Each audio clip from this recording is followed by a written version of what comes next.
As you all know, I've been sharing a lot of Antique Roadshow titles.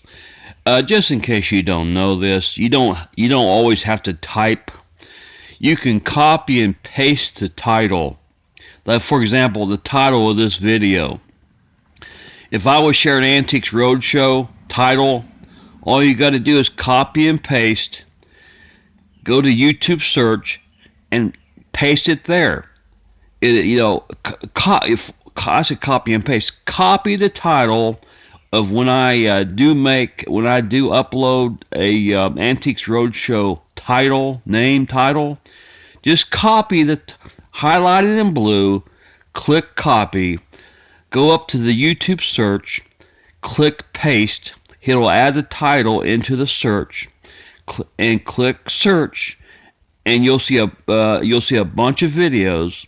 All you got to do is look for the proper title and look for the publisher's name. Click it on and watch. It's real simple to do.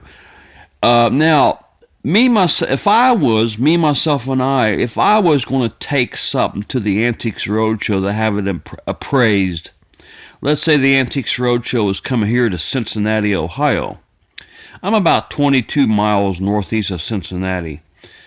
What would I take? Well, I ain't got it no more, but if I had it, I'll tell you what I would take.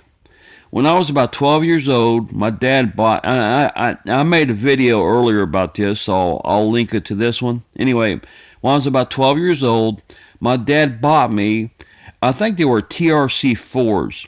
Anyway, he bought me some TRC-4 Walkie Talkies from radio. Now, when I was a kid in the 1970s, Radio Shack was big. But they were TRC-4 quarter watt Walkie Talkies. Had a aluminum telescopic antenna. Now they probably wouldn't be worth much, but I wish I still had them. And I would love to take them to the Antiques Roadshow and just to see what they're worth. I'm not talking about Google search and getting an idea. No, I'm talking about going to an appraiser, an expert in the field. They may be worth $50. I don't know. Regardless of what the search, I would do a search anyway. Regardless of I don't care what the search says.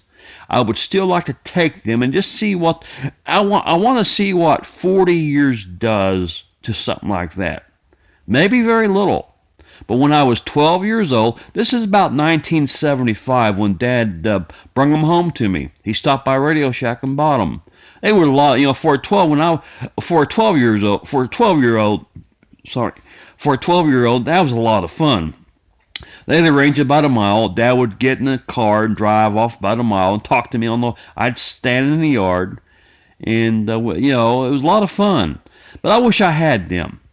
I just wonder what 40 years does. If it would add much value to them, or probably not. But it wouldn't stop me. I still would like to have a real appraiser appraise them. Are they worth $50 or are they worth $1,000? It'll surprise you. Now I've been watching the Antiques Roadshow for at least since the late 1990s. About 1996, I think. 1997, I believe. Anyway, I've been watching the Antiques Roadshow for a long time. It will shock you.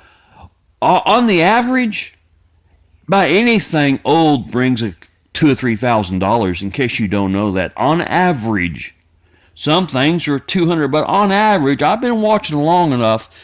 Something that's 30, 40, 50 years old, it'll surprise you. On average, it still brings a few $1,000s. I kind of figure those walkie-talkies, if I'd had them today, probably worth $100. But I still would like that'd be a good excuse. That would have been a good excuse for me to go to an Antiques Roadshow, to go to an appraiser. But why I would pick them to have them appraised? Because at 12 years old, when Dad bought them for me, those TRC-4 walkie-talkies, that was a lot of fun for me. Me and him had a lot of fun. In 1975, we didn't have no technology. But it didn't matter. that really, that was a lot of fun talking on those walkie-talkies. It really was. I really cherish that memory of them. But if I'd still had them, which I don't, but if I'd still had them, it'd been worth the trip just for them to take them TRC-4 walkie-talkies and have them appraised in person to a real expert appraiser. I just wonder what them have been worth today. You can Google that. Google, I think they were TRC-3, I think they were TRC-4s, Radio Shack. Google them in 1975, because you probably need the year.